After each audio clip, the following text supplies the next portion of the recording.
গোয়েন্দা সূত্রে জানা যায়, সাগরপথে মালয়েশিয়া পাচারের উদ্দেশ্যে নারী, পুরুষ ও শিশুসহ বিপুল সংখ্যক ব্যক্তি সেন্ট মার্টিনের দক্ষিণ পশ্চিম সংলগ্ন সমুদ্র এলাকায় অবস্থান করছে।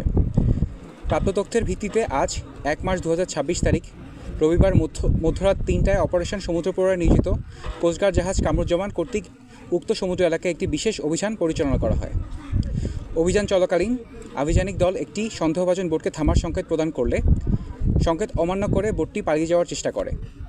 অতঃপর আভিযানিক দল বোটটি ধাওয়া করে সেন্ট মার্টিনের দক্ষিণ পূর্ব সংলগ্ন সমুদ্র এলাকায় আটক করতে সক্ষম হয়।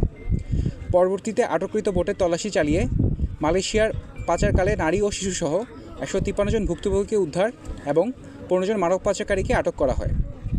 উদ্ধারকারীদের জিজ্ঞাসাবাদে জানা যায়, কয়েকটি সংঘবদ্ধ পাচারকারী চক্র বিদেশে উন্নত জীবনের স্বপ্ন, উচ্চ বেতনের চাকরি ও অল্প খরচে বিদেশ যাত্রার প্রলোভন দেখিয়ে টেকনাফ সহ দেশের বিভিন্ন এলাকা থেকে বাংলাদেশি ও রোহিঙ্গা নাগরিকদের মালয়েশিয়ায় গমনে উদ্বুদ্ধ করে সাগরের পথে পাচারের পরিকল্পনা করছিল। উদ্ধারকৃত ব্যক্তি ও আটককৃত মানব পাচারকারীদের পরবর্তী আইনানুগ কার্যক্রম প্রক্রিয়াধীন রয়েছে। মানব পাচার রোধে বাংলাদেশ কোস্টগার্ড ভবিষ্যতে এই ধরনের অভিযান অব্যাহত রাখবে।